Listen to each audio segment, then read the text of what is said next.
네, 이번 시간에는 설문 2번의 하자 있는 행정행위의 전환 부분 함께 살펴보도록 하겠습니다. 우선 이제 여러분들이 하자 있는 행정행위의 전환이라는 것 자체에 대해서 조금 생소하실 수 있기 때문에 하나씩 좀 보도록 하겠습니다. 우선 아까 우리 얘기했던 것처럼 하자 치유하고요. 시각적으로 먼저 여러분들 인식을 좀 해 놓으시기 바라겠고요. 치유라는 것은 마이너스의 하자를 제거하는 것을 말하는 것이다. 그 다음 하자 있는 행정행위 전환은 이렇게 하자가 있는데 이거에 대해서 새로운 다른 별개의 처분으로 적법한 처분으로 이렇게 바꿔주는 것, 이것이 바로 하자 있는 행정행위 전환이다. 이렇게 얘기를 했습니다. 의의를 보시게 되면은 하자 있는 행정행위 전환은 원래 행정행위는 A 처분입니다. 하자 있는 행정행위이지만 마이너스 효과 있죠. 다른 행정행위로 보면 B 처분입니다. 적법 요건이 충족되는 경우에 플러스 지금 표시가 되어 있습니다. 다른 행정행위로서의 효력을 인정하는 것, 즉 일정한 요건이 충족되게 되면 위법한 처분이 맞는데 그것을 이와 같이 또 다른 처분으로서 적법한 처분을 의지하는 것, 이것이 바로 하자 있는 행정행위의 전환이다. 이렇게 생각을 할 수 있겠습니다. 그러면 하자 치유와 하자 있는 행정행위의 전환의 그 목적과 취지는 과연 같을까요? 다를까요? 이 문제는 조금 이따 보시게 되면 무효인 행정행위에 대해서만 하자 있는 행정행위 전환을 인정할 것인가, 아니면 취소할 수 있는 행정행위 역시도 하자 있는 행정행위 전환을 인정할 수 있을 것인가, 이 문제와 밀접한 관련을 가질 수 있을 텐데요. 그 목적을 한번 보시면요. 처분청이 그 처분이 위법함을 알았더라도가 아니죠. 알았다면입니다. 알았다면 그와 같은 법률 행위를 그와 다른, 여기는 B 처분 얘기하는 거죠. 행정청이, 처분의 행정청이 그 처분이, A라는 처분이 위법해질 것이라는 것을 알았다면 그와 다른 B, 다른 법률 행위를 할 것으로 인정되며, 또한 그 B에 이미 그 요건이 갖추어져 있는 경우에 있어서는 다시 이 B 처분을 다시 발령하는 그와 같은 무용한 반복 방지, 그리고 처분 상대방 이해관계인의 신뢰보호 측면에서 이 B라는 다른 행정행위의 법적 효과가 이미 발생된 것으로 보는 것이다. 그렇다면 뭐죠? 행정경제 효율성과 법적 안정성이라는 측면에 있어서 하자 치유와 동일하게 그 목적이 같다는 것을 우리가 살펴볼 수가 있을 텐데요. 인정 요건을 보시게 되면, 인정 요건 이제 여러분들이 요거를 잘 암기를 해 놓으셔야 됩니다. 전환 전의 행정행위와 그 다음 전환 후의 행정행위, A라는 처분과 B라는 처분, 여기서 행정 목적과 법적 효과가 동일해야 됩니다. 그러니까 행정 목적, 법적 효과 동일하다. 이게 달라지는 경우는 이제 사실상 없다고 보시면 됩니다. 예를 들어서 운전면허 처분이라고 한다면 운전을 할 수 있는 권리를 발생시키는 법적 효과가 동일해야 되는 것이고, 그 다음 운전면허와 같이 강학상 허가라고 했죠. 이것은 도로의 원활한 소통과 그 위험 장애 방지 및 제거를 목적으로 우선은 금지를 시켜놨다가 일정한 요건을 충족하게 되면 해제를 시켜서 운전을 할 수 있는 자유를 회복시켜준다고 했죠. 역시 이와 같은 목적도 역시 달라질 이유가 별로 없습니다. 그 다음 두 번째 보시게 되면요. 전환 후에 B 처분이죠. 행정행위 적법 요건을 갖출 것. B 처분의 적법 요건이 충족되어 있지 않으면 적법한 처분이 발령되었다라고 의지하는 것 자체가 불가능할 테니까 이건 아주 기본적인 요건이라고 생각을 할 수 있겠고요. 그 다음 이게 중요합니다. 행정청의 의도에 반하지 아니할 것. 이 행정청의 의도에 반하느냐 반하지 않느냐에 따라서 전환 가능성에 대한 문제가 사실상 결론이 나는 경우가 많습니다. 그 다음 전환 후의 행정행위가 추가적 불이익을 초래하지 아니할 것. 만약에 B 처분이 A 처분보다 추가적 불이익을 발생시키는 것이라면 별도의 B 처분을 다시 처분 발령하는 것이 맞겠죠. 그 다음 네 번째, 기속행위가 재량행위로 전환되는 것이 아닐 것. 재량행위라고 한다면 A 처분은 기속행위고 B 처분은 재량행위라고 한다면 행정청이 B 처분을 할 것인지 말 것인지에 대한 재량권 행사의 문제가 포함되어 있기 때문에 우리가 감히 B 처분이 나왔다라고 의제시키는 데 있어서는 문제가 있을 수 있습니다. 물론 말씀드린 대로 제일 중요한 것은 의도에 반하지 않을 것인데요. 위에서 우리가 인정 근거에서도 얘기했던 것처럼 처분행정청이 A라는 처분이 위법한 것을 알았다면 그와 다른 B라는 처분을 할 것으로 인정될 수 있어야 됩니다. 인정될 수 있어야 된다. 그렇기 때문에 3번 요건이 좀 제일 중요하게 논의될 수 있다는 것 먼저 기억을 해주시기 바라겠고요. 다음 인정 범위 보도록 하겠습니다. 이런 거 한번 생각해 볼까요? 하자 치유하고 하자 있는 행정의 전환 보도록 합니다. 예, 여기서 취소 사유하고 무효 사유. 그것이 취소할 수 있는 행정행위인가, 그 다음에 무효인 행정행위인가. 이렇게 했을 때 우리가 전 시간에 하자 치유는요, 취소할 수 있는 행정행위는 가능한데 무효인 행정행위는 불가능하다고 했습니다. 이유는 바로 하자 치유는 효력을 유지하는 것이 목적인데 무효인 행정행위에 대해서 치유를 인정하게 되면 새로운 처분을 발령하는 것과 동일한 결과를 초래하기 때문이라고 했습니다. 그렇다면 하자 있는 행정행위의 전환의 경우에 있어서는 통상 무효 사유 부분에서 논의를 하게 됩니다. 이 부분이 문제가 되는 건데요. 과연 취소할 수 있는 행정행위에 대해서도 하자 있는 행정행위의 전환을 인정할 수 있을까요? 여기서 혹시 하자 있는 행정의 전환에 대해서 수업을 들어보셨거나 그리고 무효만 되는 것이야 라고 이미 알고 계신 분들이 계신다면요. 우선 기존에 여러분들이 배우시고 알고 계신 것을 잠시 내려놓으시고요. 예, 여러분들이 지금 처음 공부하고 있고 처음 고민을 하고 있는 것이다 라고 생각하고 한번 시작을 해보세요. 무효인 행정행위에 국한시켜서 하자 있는 행정의 전환을 인정할 것인지 문제가 되는데 이것은 전환의 인정 범위와 관련된 문제로서 무효인 행정행위설은 뭐라고 하냐면 이쪽이죠. 예, 취소할 수 있는 행정행위는 뭐가 가능해요? 이게 동그라미죠. 이게 동그라미니까 치유가 가능하기 때문에 치유를 할 문제인 것이지 전환을 시킬 문제는 않는 것이다. 치유가 가능하니까 치유로서 이와 같은 법적 안정성 및 행정경제 효율성을 도모하라 이렇게 얘기를 합니다. 그런데 이런 생각해 볼 필요가 있겠죠. 아까 우리가 봤던 것처럼 하자 치유와 하자 있는 행정의 전환은 그 목적이 둘 다 행정경제 효율성과 법적 안정성 측면에 있습니다. 목적이 동일하단 말이죠. 그러면 서로 같은 길을 가고 있습니다. 물론 취소할 수 있는 행정행위의 경우에 있어서 치유의 대상이 될 수 있는 것은 맞습니다. 그러나 여기서 하자 치유에 있어서 하자 치유의 한계에 걸려서 치유가 불가능한 사안이라고 했을 때 그런데 그것이 하자 있는 행정행위의 전환의 요건을 구비하고 있어서 전환이 가능한 경우라면 어떻게 하시겠습니까? 그러면 법적 안정성이나 행정경제 효율성이라는 목적 달성을 위해서 전환의 대상에서 그냥 아예 배제시켜 버리시겠습니까? 엄연히 전환 요건을 충족하기 때문에 가능한 문제임에도 불구하고 취소할 수 있는 행정행위는 전환의 대상이 될 수 없다. 이렇게 못 박으시겠습니까? 이런 고민을 한번 해보시라는 겁니다. 취소할 수 있는 행정의설은 이렇게 얘기합니다. 무효인 행정행위 역시도 전환이 인정될 수 있다며 그보다 덜한 하자로서의 취소할 수 있는 행정행위는 당연히 전환의 대상이 될 수 있는 것 아니겠는가. 심지어 무효인 놈도 용서하겠다 이건데 취소인 놈 정도 용서 못할 건 없지 않겠는가. 이런 식의 접근을 하고 있어요. 그러면 검토 보시게 되면 저 같은 경우에는요. 취소할 수 있는 행정행위설의 입장을 취하는데요. 하자 치유 및 하자 있는 행정의 전환은 우선 목적이 똑같아. 목적이 동일하기 때문에 치유와 전환과 함께 상호 보완 보족적으로 우리가 논의를 할 수도 있을 거 아니겠는가라는 우선 기본 베이스를 깝니다. 그 다음에 치유가 부정되는 상황임에도 불구하고 전환이 가능한 경우도 있을 수 있습니다. 실제로 이런 사례가 있어요.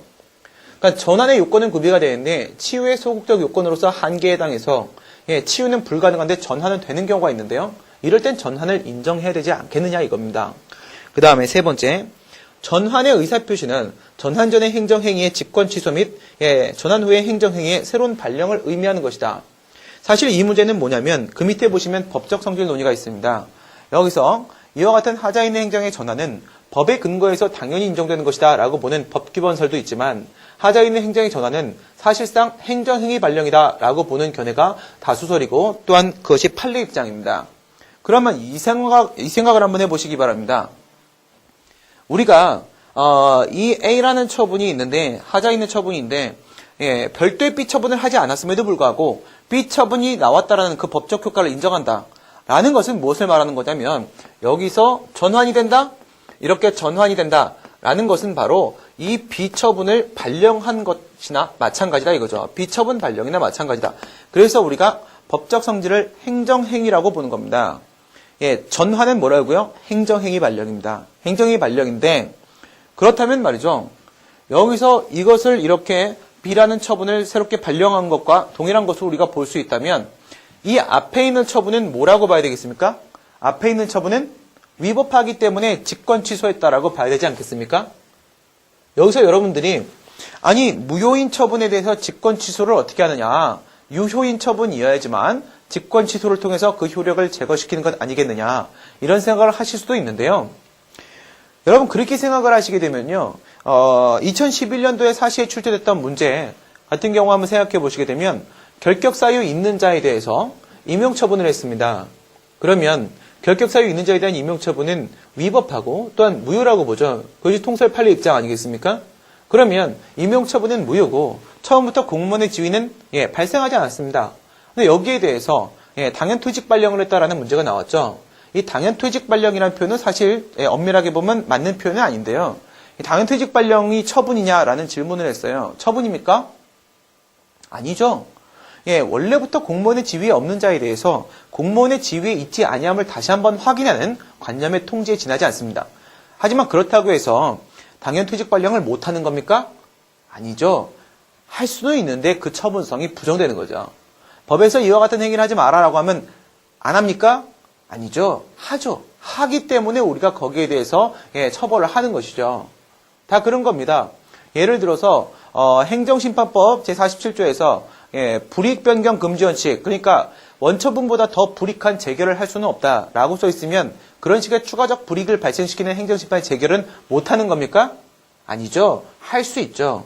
하게 되면 47조 위반돼서 위법해지는 것이죠. 그렇습니다.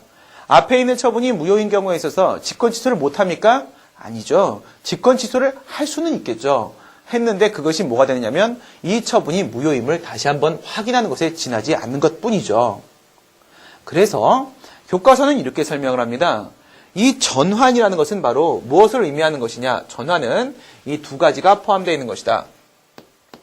A 처분에 대한 직권 취소하고 A 처분에 대한 직권 취소, 그 다음 플러스 B 처분, 새로운 처분의 발령을 의미하는 것이다. 이렇게 본다 이겁니다. A 처분에 대한 직권 취소와 그리고 B 처분의 새로운 발령을 말하는 것이다. 이 생각을 여러분들이 머릿속에 담은 상태에서 A 처분이 취소 사유라고 한번 생각을 해보세요. A 처분이 취소 사유입니다. 그러면 A 처분을 직권 취소시켜서 A 처분을 사라지게 만들고 그 다음 B 처분을 내보내는 거죠. 이건 무효인 경우에는 A 처분이 없음을 확인하고 그 다음 B 처분을 내보내는 거죠. 양쪽에는 사실상 아무런 차이가 없습니다. A 처분의 효력을 제거하고 효력이 없는 상태를 만드는 것, 그리고 새롭게 B 처분을 발령하는 것 역시 아무 차이가 취소냐 무효냐에 있어서 없기 때문에 이와 같이 전환 전의 행정행위 직권 취소와 전환 후의 행정이 새로운 발령을 의미한다면 선행 처분이 취소 사유여도 무방하게 됩니다. 그 다음 네 번째, 독일행정절차법은 무효 취소 구별하지 않고 전환을 인정하고 있다. 그래서 논리적으로 보게 되면 취소할 수 있는 행정행위에 대한 전환도 인정할 수 있다. 이렇게 볼 수 있겠죠. 그런데 이쪽엔 견해 대립이 있기 때문에 저는 이제 여기서 이걸 동그라미를 칩니다.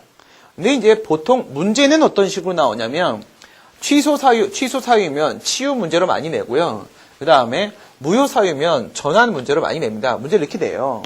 이렇게 내는데 지금 이 문제는요. 엄연히 취소할 수 있는 행정행위로서 운전면허 처분임에도 불구하고 치유와 전환을 모두 논의하라고 했기 때문에 그래서 전환 쪽에 있어서 취소할 수 있는 행정행위도 우선은 전환의 대상이 될 수 있다는 지금 말씀을 드린 겁니다. 근데 공제책에서는 뭐라고 했냐면 그러면 처음부터 전환을 언급하지 말았어야죠. 그쵸?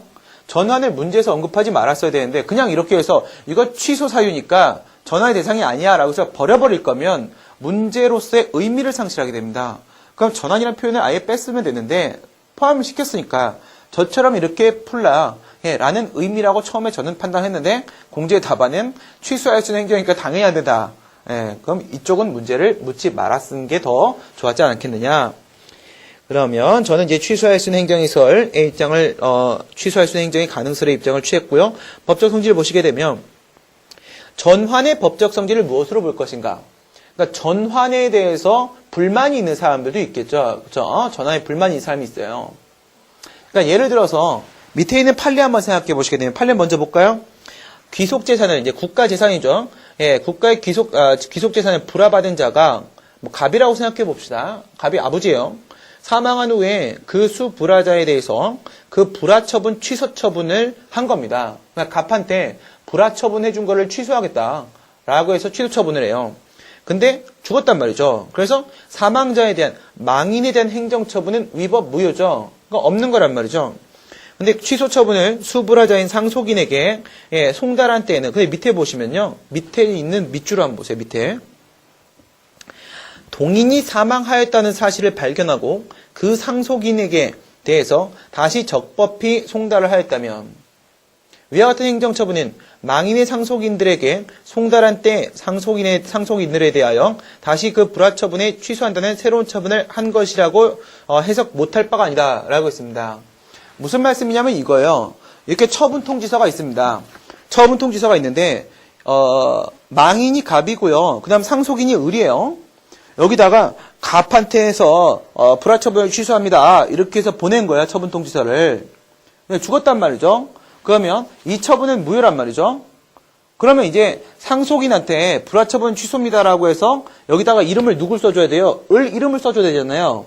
근데 을 이름을 쓰지 않고 그냥 갑 이름으로 되어 있는 것을 그냥 을한테 이렇게 송달을 줬단 말이에요. 그럼 을한테 한 처분이 아니잖아요. 하지만 그렇다 할지라도 이게 을한테 송달이 되었으면 을에게 정상적인 불화처분 취소 처분이 나온 것으로 보겠다는 겁니다. 예, 이런 상황이에요. 이런 상황이라고 생각을 해보시게 되면 이때 을의 입장에서 어떻겠습니까? 을의 입장에서는 이 불화처분 받은 이 재산이 이제 내 건 줄 알았단 말이죠. 근데 이게 취소가 되니까 이게 내 게 아니게 되겠죠. 그러면 불화처분 취소 처분에 대해서 불복하고 싶어지겠죠? 근데 이게 하자인 행정이 전환이 된 거기 때문에 별도의 진짜 을에게 하는 처분이 있었던 건 아니기 때문에 이 전환을 다투어야 되겠죠? 을의 입장에서는 전환을 다투어야 됩니다. 근데 전환을 다툴 때 규범 통제를 해야 될 것이냐, 아니면 항고송을 제기해야 될 것이냐, 전환의 법적 성질을 행정행위로 볼 수 있겠냐 이겁니다. 왜? 을은 을한테 온 처분이 사실은 없는 거예요. 거기 이름이 갑이라고 써있단 말이죠. 근데 을한테 송달만 해준 거란 말이죠. 그럼 을은 다툴 수 있는 게 뭘 다투어야 돼요? 전환 다툰다. 전환을 다투는데 그 전환이 행정행위라면 항고송 제기한다 이건데요. 이렇게 법적 성질에 따라서 불복 방법이 달라지기 때문에 논의가 있어요. 이때 행정행위다. 아까 이렇게 말했잖아요. 이건 앞에 있는 처분에 대한 직권 취소, 새로운 처분에 대한 발령이다. 그렇다면 행정행위다 이렇게 보는 거잖아요. 우리는 행정이설. 이건 새로운 행정의 성질을 갖고 있기 때문에 행정쟁송으로 다투는 게 맞다. 그 다음에 법규범설. 이건 행정위를 발령하는 것이 아니라 그냥 근거법에 따라서 그렇게 볼 수 있는 것에 지나지 않기 때문에 이 전환을 막기 위해서는 그 법을 규범 통제되는 것이다. 이렇게 주장을 하고 있고요. 판례에서 방금 전에 우리가 봤던 것처럼 판례에서 세 번째 줄을 보시면요. 그 불화처분을 취소한다는 밑줄 새로운 행정처분을 하는 것이다. 그 다음 맨 밑에서 두 번째 줄을 보시게 되면 불화처분을 취소한다는 새로운 행정처분을 하는 것이라는 취지로 해석 못할 바가 아니다. 뭐라고요? 새로운 행정처분이다. 판례는 행정행위설의 입장을 취하고 있습니다. 검토 보시게 되면 우리 아까 전에 하자 있는 행정행위 전환의 가장 중요한 요건이 뭐라고 했습니까? 처분행정청의 의도에 반하지 말 것이라고 했죠. 그 뜻은 바로 뭐냐? 행정행위의 전환이라는 것은요. 행정청의 의사표시라고 보는 겁니다. 행정청의 의사표시다. 그 얘기는 뭐예요? 법규범이 아니라는 거예요. 행정청의 의사표시가 개입되어 있는 것이기 때문에 이건 법규범이 아니라 뭐다? 행정행위라는 겁니다. 예, 우리가 앞에서 의도에 반하지 말 것이라는 요건을 집어넣었다면 행정행위로 밖에는 볼 수가 없는 거고요. 행정청이 전환 전의 행정행위가 위법함을 알았다면 전환 후에 행정행위를 할 것이라고 우리가 이걸 기대할 수 있다면, 그죠? 전환 전의 행정행위가 위법한 걸 알았다면 이걸 안 하고 이걸 할 것이라고 기대할 수 있다면 이거죠. 그렇다면 이건 당연히 행정청의 의사가 그 안에 포함되어 있다 봐야 될 것이기 때문에 의사가 개입되어 있는 행정행위 문제로 보는 것이 맞겠고요. 그 다음 아까 얘기했던 직권 취소와 새로운 발령. 근데 지금 이 부분 이제 논의하다 보니까 또 무슨 말이 나왔습니까, 여러분? 이런 거 한번 볼까요? 이게 위법한 걸 알았다면, 처음부터 이게 위법한 걸 알았다면, 아니 그 사람이 죽었다는 사실을 알았다면 갑한테 불합처분, 취소처분을 하지 않았을 거라 이겁니다. 상속인한테 원래부터 불합처분, 취소처분을 했을 거라 이겁니다. 그렇죠? 예, 그러니까 이게 위법한 걸 알았다면 안 했을 것이다. 이걸 했을 것이다. 여기서 지금 제가 뭐라고 했나요? 이게 무효인 걸 알았다면 이라고 했습니까? 아니죠. 이게 위법한 걸 알았다면 이라고 했죠. 왜 제가 그렇게 표현했습니까? 지금 이 논점의 제목이 뭐죠? 무효인 행정행위의 전환이 아닙니다. 하자 있는 행정행위의 전환이죠? 하자가 있으면 행정행위의 하자는 무엇과 무엇으로 구분되죠? 취소와 무효로 구분되죠? 그러면 하자 있는 행정행위의 전환은 무효인 하자 있는 행정행위 전환과 취소인 하자 있는 행정행위 전환이 다 있을 수 있는 건가요? 그렇죠. 당연히 그렇죠. 이름을 가지고 보면 그렇죠. 네. 그래서 지금 제가 뭐라고 했어요? 이것이 네.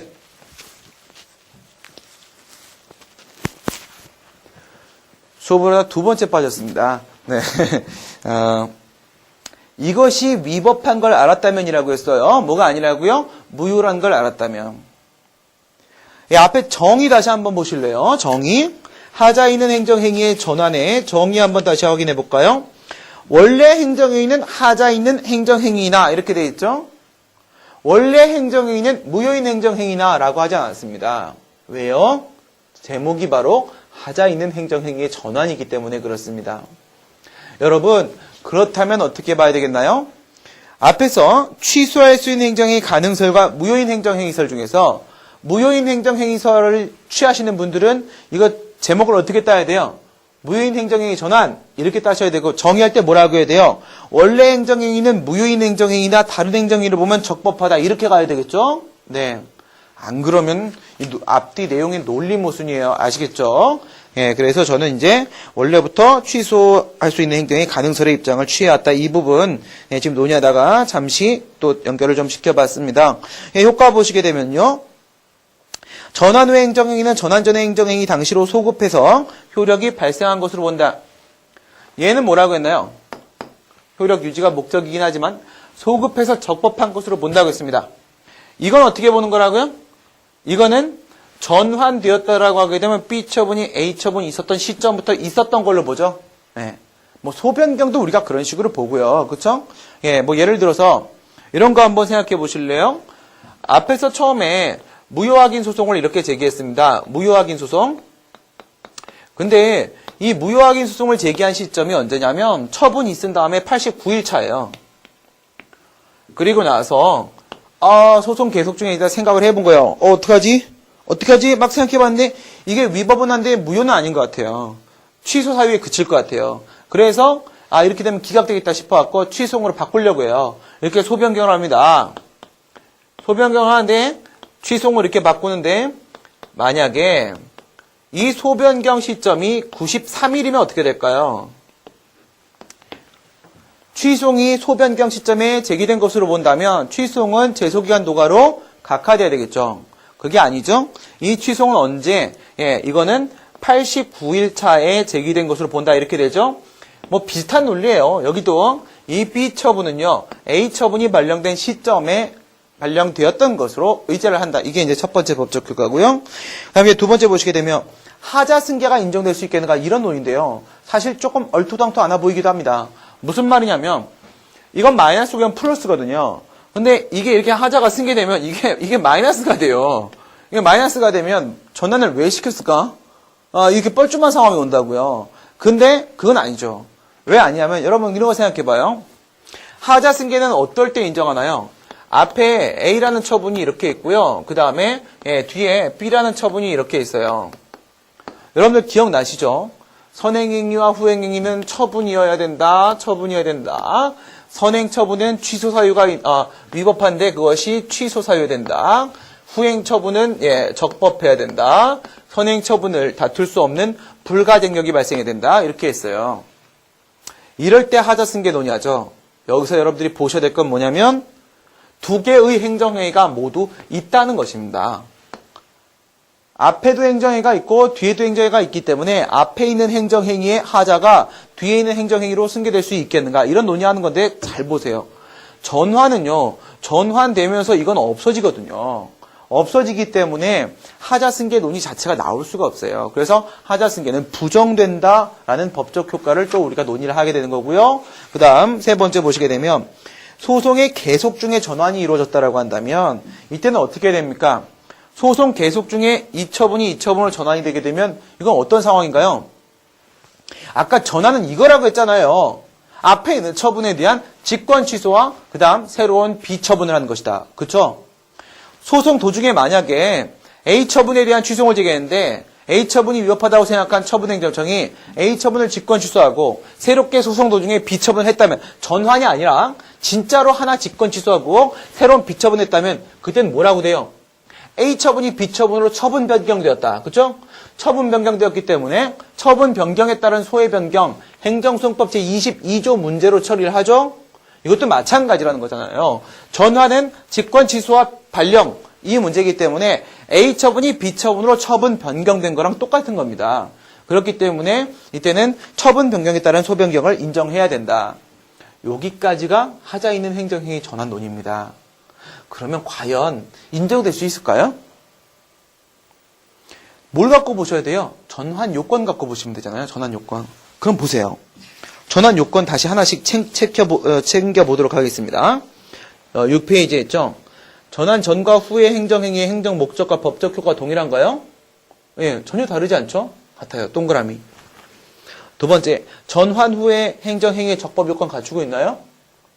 예, 지금 보니까 전환 전에 문제가 됐던 건 뭔가요? 도로교통법 82조에서 18세 미만의 사람에 대해서는 운전면허할 수 없다라고 되어 있는 거 이게 문제인데 지금 상황으로 보게 되면요. 20세 넘었기 때문에 적법 요건 갖추고 있죠. 그 다음에 앞에서 운전면허를 받을 당시에 필기시험과 실기시험 모두 100점 맞았다고 했어요. 만점. 그렇죠? 그러면 여기도 지금 현재 상태의 가백의 운전면허 처분을 한 것이라고 의제를 한다면 적법 요건 모두 갖추고 있는 상태가 맞죠? 이것도 문제가 없어요. 그 다음에 네 번째 보세요. 추가적 불이익을 초래하나요? 완전 좋죠. 다섯 번째 보세요. 기속행위가 재량행위로 전환되나요? 기속행위가 기속행위로 가고 있죠. 그래서 항상 핵심이 바로 세 번째 요건이에요. 의도에 반하는가. 그러면 이게 진짜 의도에 반하는가를 보려면요. 아까 우리 이렇게 얘기했어요. 이게 누구냐면 갑이라는 망인한테 불화처분 취소처분한 거고요. 이거는 상속인 을한테 불화처분 취소처분이 된 것으로 의지한다. 이렇게 했어요. 그럼 행정청, 여러분이 지금 행정청이라고 생각해 보세요. 불화처분 취소처분을 한 처분행정청이에요. 아, 갑이 죽은 걸 알았으면 상속인 을한테 했겠죠? 그거예요. 그러면 그런 관점에서 봤을 때 지금 여기서 이 운전면허 처분을 해준 지방경찰청장, 처분행정청이 갑한테 이렇게 해준 거예요? 갑, 내가 보니까 너 3년 뒤에는 술, 담배를 많이 해서 머리가 나빠질 것 같아. 지금 시험 봐라. 그리고 3년 뒤부터 운전해. 3년 뒤부터 쓸 수 있는 운전면허를 지금 주는 거야. 이게 행정청의 의도였을까요? 아니잖아요. 그렇죠? 행정청의 의도에 반합니다. 그러니까 솔직히 말도 안 되는 얘기예요. 지금 제가 얘기하면서도 이거를 어떻게 하자 있는 행정의 전환에 대한 범위를 연결시켜서 문제를 성립시키려고 노력을 한 것인지 자체가 좀 힘듭니다. 저도 이게 문제가 좀 이렇게 문제인식이 느껴져야지 제가 그걸 설명할 때 저도 신임이 나는데 약간 좀 싱겁죠? 그쵸? 너무 아니게 당연하니까. 8페이지 보시면 사안의 경우 20세 됐고 나이가 됐고 만점 받았다고 하기 때문에 처음에 발급한 운전면허 처분이 현재 20세 넘은 갑에게 행해진 것으로 본다면 그 적법 요건은 모두 갖추었다고 볼 수 있을 것이다. 그러나 당시 처분 행정청, 지방경찰청장이 갑으로 하여금 3년 뒤부터 운전을 하도록 의도했다라고 볼 수가 없기 때문에 말도 안 되기 때문에 행정청의 의도에 반한다라고 볼 것이며 세 번째 요건 흠결로 인해서 전환은 인정될 수 없을 것이다. 이제 맨 끝에 보면 또 이런 말 했죠. 다수설이 무효인 행정행위설의 입장을 취하기 때문에 무효인 행정행위설의 입장을 취한다면 어떻게 된다고요? 무효인 행정행위설의 입장을 취하게 되면 이렇게 되면은 이건 취소할 수 있는 행정이니까 당연히 안 되는 거예요. 당연히. 이렇게 하면 완전 싱거워지죠. 공지회가 답을 이렇게 했었어요. 무효인 행정행위가 아니라 취소할 수 있는 행정이니까 당연히 안 된다. 이렇게 되면은 너무 싱겁잖아요. 그렇죠? 그래서 저는 취소할 수 있는 행정의 가능설의 입장을 따라도 어떻게 되는가까지 한번 이게 봤습니다. 그 다음에 이제 구성요건적 효력과 선결 문제 설문 3번 보도록 할 텐데요. 이제 이것도 여러분들이 굉장히 익숙하시죠? 문제 다시 한번 확인을 해보도록 하겠습니다. 유능한 경찰관이 있었는데 이 경찰관이 갑이 무면허 운전을 했다라고 판단해서 도로교통법 위반죄로 갑을 입건했습니다. 벌칙 규정을 좀 더 줬으면 좋았을 텐데 152조죠. 이제 그건 이제 참조조문에 포함이 안 돼 있고요. 구성요건적 효력과 선결 문제 이렇게 되면 이제 어떻게 처리한다고 했어요? 예. 민사법원 쪽이 있을 거고 형사법원 쪽이 있을 거고 할 거예요. 그러면 여러분들이 그 얘기를 우선 하지 마시고요. 이런 문제 나오면 답안을 이렇게 쓰는 게 제일 논리적이라고 했어요. 어떻게? 우선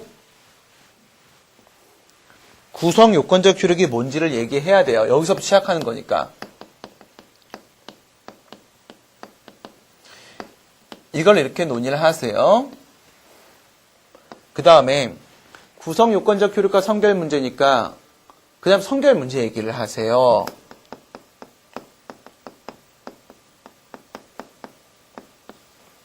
이렇게 했죠. 그 다음에 문제가 민사소송에 대한 문제하고 형사소송에 대한 문제하고 둘 중에 한쪽으로 나올 거예요. 그러면 어떻게 한다고요? 여기서 이렇게 나눠가지고 이렇게 해주세요. 해서 예, 민사법원과 선결 문제 이쪽으로 보내시든지 그 다음에 문제가 형사소송 문제라고 한다면 예, 형사법원과 선결 문제 이쪽으로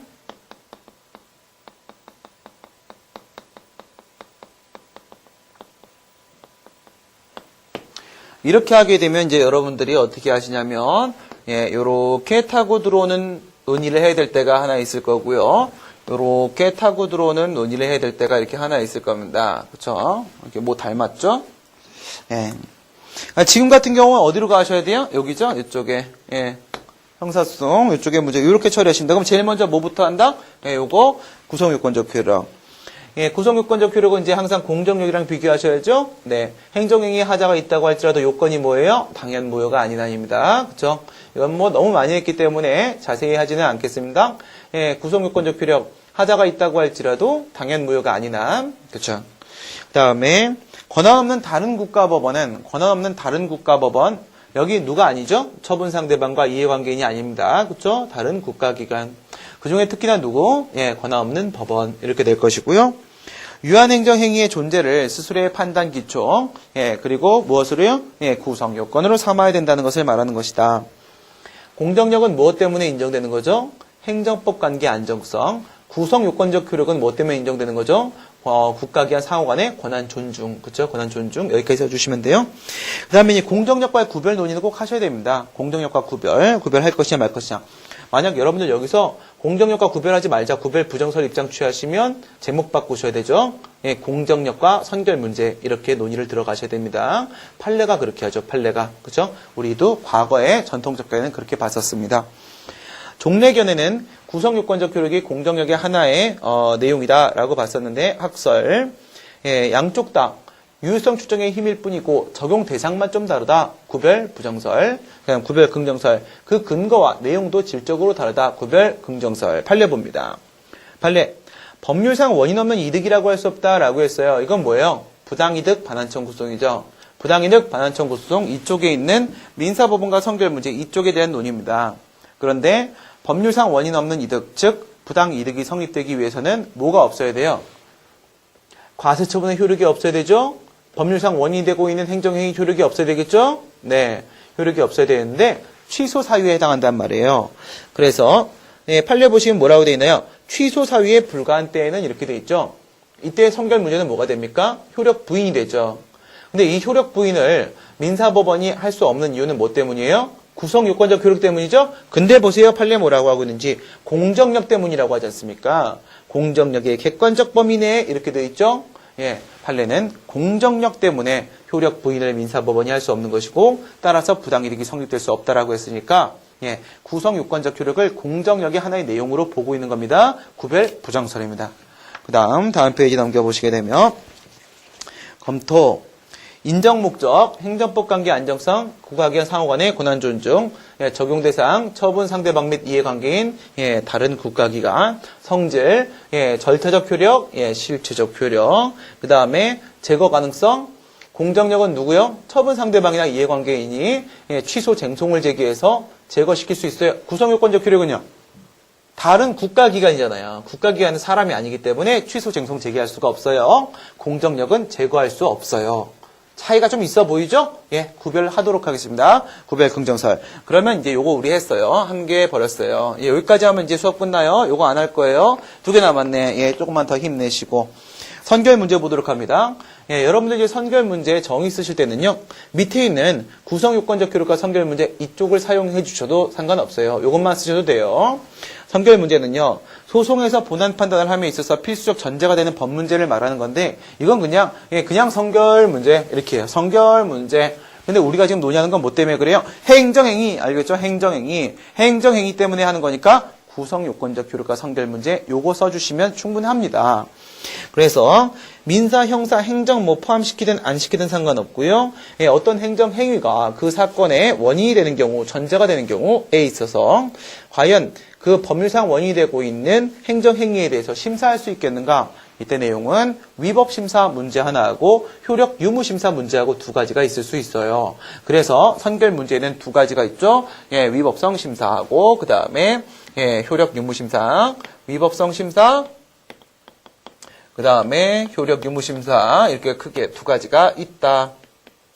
이거는 민사도 형사도 다 마찬가지죠. 그 다음에 여기서 예, 취소 사유일 때는 효력 부인이 되는 것이고요. 효력 부인. 효력이 결혼했죠. 그 다음에 무효 사유인 경우에 있어서는요. 효력 확인. 이렇게 되죠.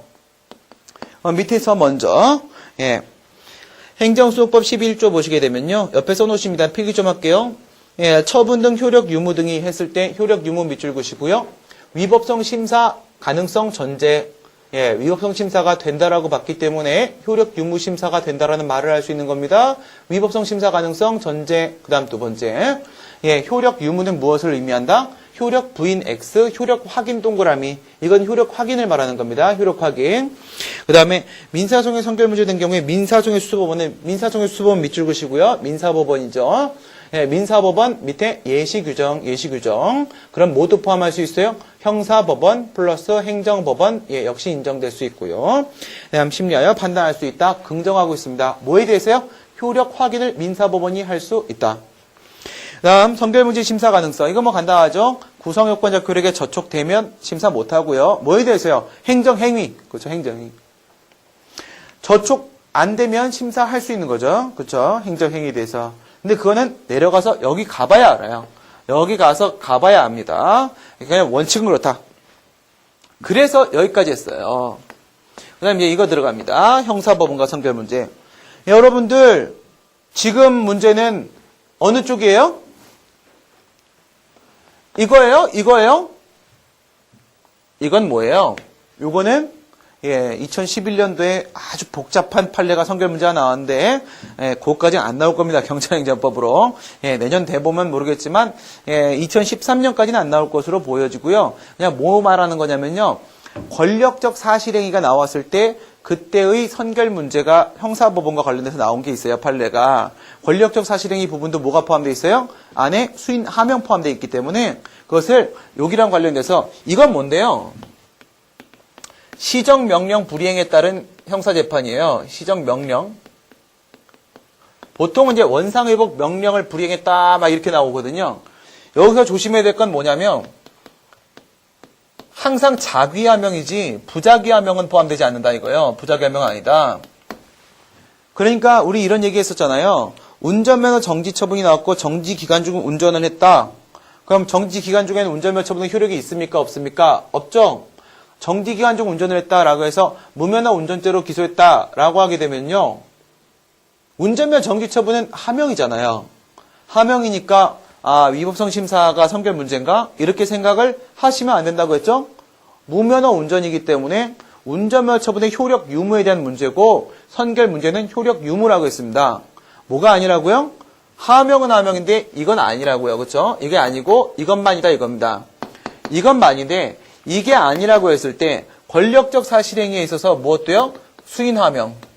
수인 의무 부과하는 수인 하명 쪽에서도 역시 선결 문제 논의가 나올 수도 있어요. 이게 2011년도에 판례가 하나 있는데요. 여기까지는 여러분들 아직 모르셔도 될 것 같고요.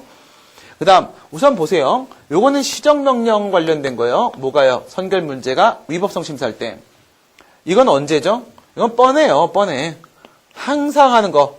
무허가 영업, 그 다음에 무면허 운전, 이거예요. 그러면, 지금 같은 경우에는요, 운전면허 처분이 위법하게 행해졌다라고 해서 무면허 운전죄 이러고 들어간 거잖아요. 그렇죠? 무면허 운전죄. 이렇게 하고 들어간 거니까 효력 유무 이쪽이죠. 이쪽이 지금 선결 문제로 걸리고 있어요. 그럼 정리해 볼게요. 선결 문제가 시정명령 문제여서 위법성 심사라고 한다면 이거 논의해요? 안 하죠. 오버예요, 오버. 그쵸? 그 다음에 선결 문제가 효력 유무 심사라고 한다면 이거 논의해요? 당연하죠. 이걸 논의하기 위한 선결 문제가 이거예요. 그렇기 때문에 둘 다 논의하는 게 맞죠. 지금은 운전면허, 무면허 운전입니다. 그렇기 때문에 선결 문제가 효력 유무죠. 효력 유무니까 위법성 심사도 해야 되는 겁니다. 논의해? 알겠습니다. 그 다음 형사법원은 권한 없는 법원인데 과연 행정이 위법성 심사할 수 있겠는가? 이런 문제가 생기고 이런 논의를 하는 이유는 바로 뭐냐면 그 시정명령이 위법하면 형사처벌 대상이 아니기 때문에 그래요. 또 이런 판례도 또 나왔는데 뭐가 원상회복 명령이 시정명령이 그게 위법하면은 형사처벌 대상이 아니에요. 왜 그럴까요? 이런 거 생각해 보세요. 어떤 시정명령을 했습니다. 이 시정명령을 한 목적이 있겠죠. 뭐 예를 들어서 위법권 충분이 있어요. 철거 명령을 해요. 시정명령으로. 그러면 이 철거 명령을 한 목적이라는 게 있겠죠. 그 다음에 철거 의무를 불이행을 했을 때 이 의무 이행을 확보하는 목적이라는 게 있겠죠. 그러면 얘가 철거 의무 불이행을 했을 때 벌칙 규정 적용시켜갖고 형사처벌을 한다라고 하게 되면요. 이게 이 형사처벌을 하는 목적이 뭐예요? 철거 명령을 한 이 목적이랑 같은 목적이에요? 아니면 철거 의무 불이행했을 때 뭐 행정 대집행하잖아요. 이런 식으로 의무 이행을 확보하기 위한 그 목적이에요. 처벌하는 이유가 철거 명령을 한 목적이랑 같은 목적이죠. 그러면 이 철거 명령이 위법하면요. 이 철거 명령이 추구하는 법익과 형사처벌이 추구하는 법익이 같은데 여기에 있는 철거 명령이 위법하면 이 법익은 없는 거죠. 없는 거니까 형사처벌도 하면 안 되는 게 돼버린단 말입니다. 그 말씀이 뭐냐면 그 밑에 보세요. 형사처벌을 통해 보호하고자 하는 법익, 이거는 시정명령을 통해 보호하고자 하는 법익이지 시정명령 이행 자체를 통해 보호하고자 하는 법익 아니다. 그러니까 위법하면 처벌 대상이 아니다 이거예요. 위법하면. 그렇죠? 그래서 위법성 심사할 수 있겠나? 이거는요. 민사소송에서 위법성 심사랑 똑같아요. 뭐냐면 공정력이나 구성요건적 효력, 우리 이것을 적법성 추정의 힘으로 보는 적법성 추정설이 있고 유효성 추정의 힘으로 보는 유효성 추정설이 있죠. 적법성 추정설에 따르게 되면 권한 없는 법원은 위법성 심사 할 수가 없어요. 왜? 구성요건적 효력이 적법한 걸 만들어 놨어요. 함부로 손대면 안 돼요. 유효성 추정의 힘으로 보게 되면요. 적법, 위법의 문제까지는요. 이거잖아요. 이거. 적법.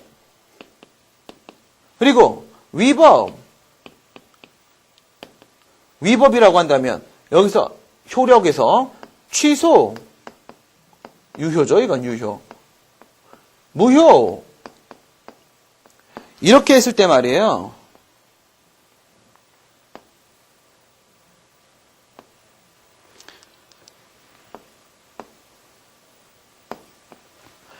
적법성 추정의 힘은요. 뭐라고 보는 거냐면 이걸 좀 지울까요? 적법성 추정의 힘은 구성 요건적 효력은 여기를 향하고 있다고 보는 거예요. 구성 요건적 효력은 여기를 향하고 있다. 이게 뭐라고요? 적법성 추정설. 그러면 유효성 추정설은요. 적법 위법의 결과가 바뀌는 건 아니고 여기서 무효가 아니면 이걸로 이렇게 봐주겠다는 거예요. 이게 아니면 일로 봐주겠다. 그래서 구성 요건적 효력은 여기를 향하고 있다는 거예요. 유효성 추정설. 그러니까 적법성 추정설에 따르게 되면 어떻게 돼요? 적법한 것으로 봐주는 거니까 여기에 대해서 위법하다라는 심사를 할 수가 없어져요. 왜? 예, 여기서 구성요건적 효력이 적용되고 있으니까. 그지만 유효성 추정서에 따르게 되면요, 여기만 구성요건적 효력이 미치고 있기 때문에 이 밑에는 예, 다 심사해도 돼요. 여기는 그렇죠? 이렇게 돼요. 그런 얘기를 하고 있고요. 부정서를 보시게 되면요, 이건 적법성 추정의 힘으로 보면서 행정법의 배타적 관할이니 또 아주 유치한 말 하죠. 11조 1항에서 효력 유무만 심사할 수 있다라고 돼 있다. 그럼 위법성 심사 못한다. 예, 정말 단순한 얘기인데요. 처음에 말씀드렸죠. 효력 유무 심사는 위법성 심사를 전제로 하는 것이다. 그 다음 판례. 도시계획법 처분이나 조치명령에 위반한 자에 대해서 위반죄가 동처분이 뭐라고요? 동처분이나 조치가 위법한 경우에는 도시계획법 위반죄가 성립될 수 없다고요. 그쵸? 예, 위법한 경우에는 성립될 수 없다. 이건 뭐예요, 지금? 형사법원이 이미 위법한 걸 심사하니까 지금 이런 말을 할 수 있는 거잖아요. 그쵸? 위법성 심사를 할 수 있다. 검토. 예, 유효성 추정의 힘이다.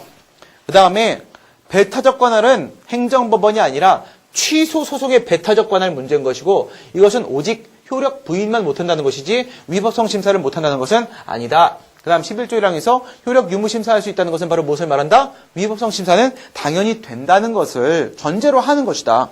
그래서 위법성 심사 우선 됩니다. 효력 유무 심사 들어가시게 되면요. 무면허 무허가 영업 쪽에서 이제 특히나 문제가 되는데요. 당연 무효인 경우 보시게 되면 판례 보세요. 과세가 당연히 무효인 경우에 있어서 체납의 대상이 없어서 체납범 성립의 여지가 없다. 뭐예요? 형사법원이 무효라는 걸 지금 확인했죠? 네, 확인했어요. 근데 우린 여기서 뭘 봐야 됩니까? 구성요건적 효력의 요건이 뭐냐? 당연 무효가 아닌 한이었어요. 요건이 당연 무효가 아니어야 됩니다. 당연 무효잖아요. 당연 무효이기 때문에 구성요건적 효력에 저촉되냐 되지 않느냐 그 문제가 아니라 애당초 성립을 안 했습니다. 구성요건적 자체가 성립이 안 됐기 때문에 예, 저촉 여부에 대한 문제조차 발생하지 않아요. 당연히 되고 그 다음에 11조 1항에서 효력 유무 심사할 수 있다고 했는데 그거는 예시규정이라고 했죠? 민사법원이 예시규정이니까 형사법원도 당연히 할 수 있습니다. 효력 부인. 이건 유효성 추정의 힘으로 본 이상 안 됩니다. 그렇죠? 이렇게 되는데 뭐가 있어요? 여기만 특수성 논의가 있어요. 특수성 논의가. 여러분들 이런 거 한번 생각을 해보도록 할까요? 이제 뭐 여기 논의 다 끝났으니까.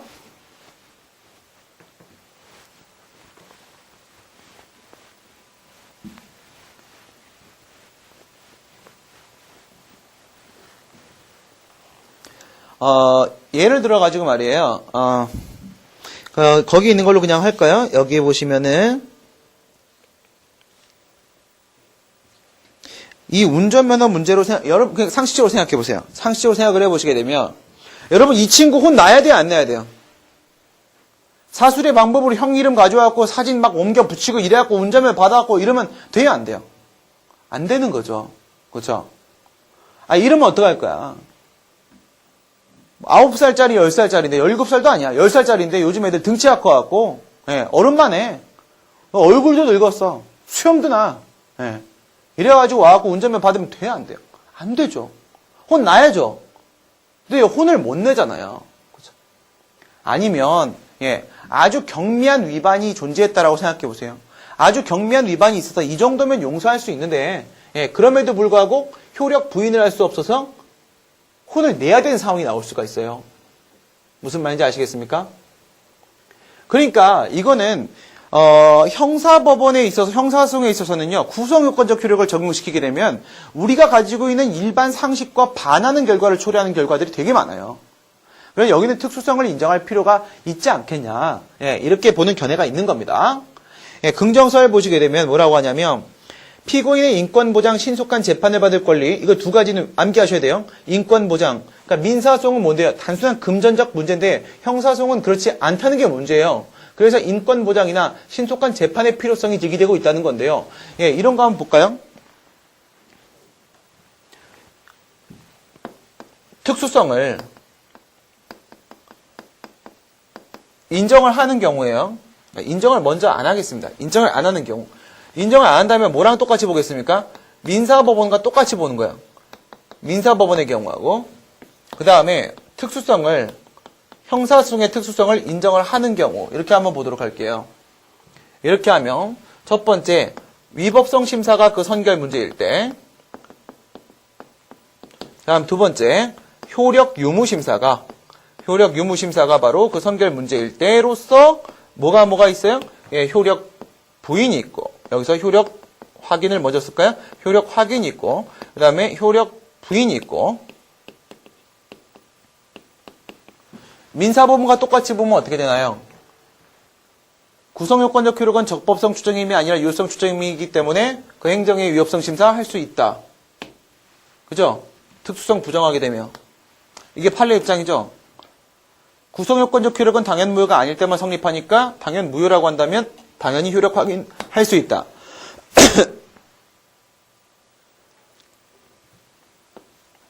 구성요건적 효력은 유효성 추정의 힘이기 때문에 효력 부인은 할 수 없다. 근데 특수성을 인정을 해버리게 되면 어떻게 되냐면 구성요건적 효력을 형사소송에는 아예 배제시키고 적용을 안 시킨다. 적용을 안 시킨다. 그러면 이건 뭐예요? 얘는 저촉되지 않기 때문에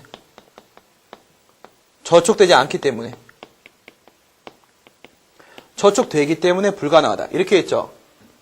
아예 구성요건적 효력을 적용을 안 시키게 되면 저촉될 수 있는 가능성이 전혀 없기 때문에 결론이 어떻게 나오냐? 다 가능하다. 이렇게 나오겠죠.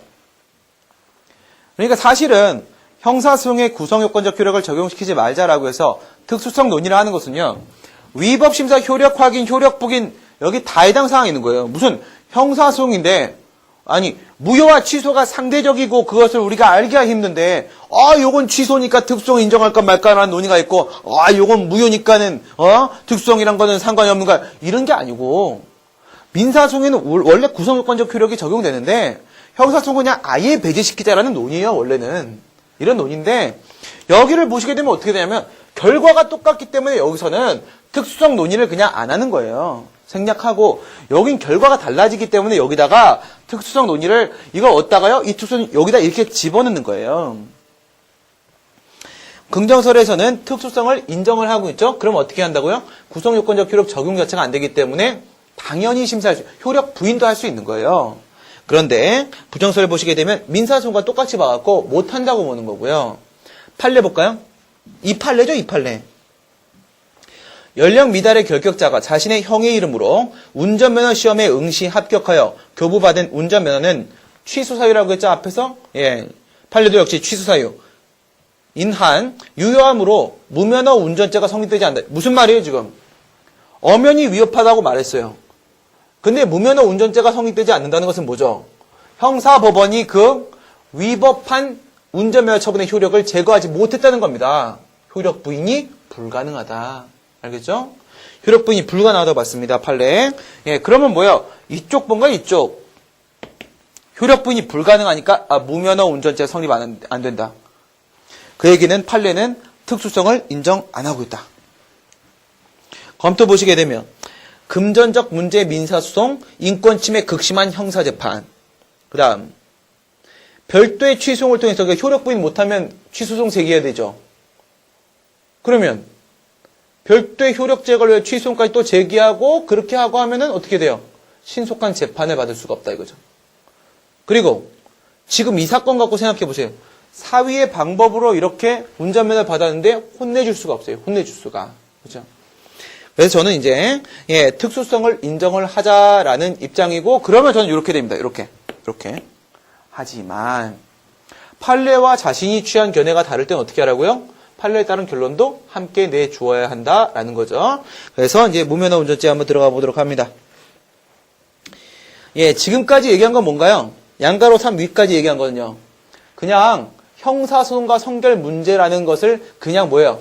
기본 이론을 쭉 깐 거예요. 그렇죠? 이제 들어가는 거예요. 무면허 운전죄. 도로교통법 43조는 운전면허 받지 아니한 자는 무면허 운전 금지 규정이었었죠. 자동차 운전하지 말자 밑줄 무면허 운전 금지.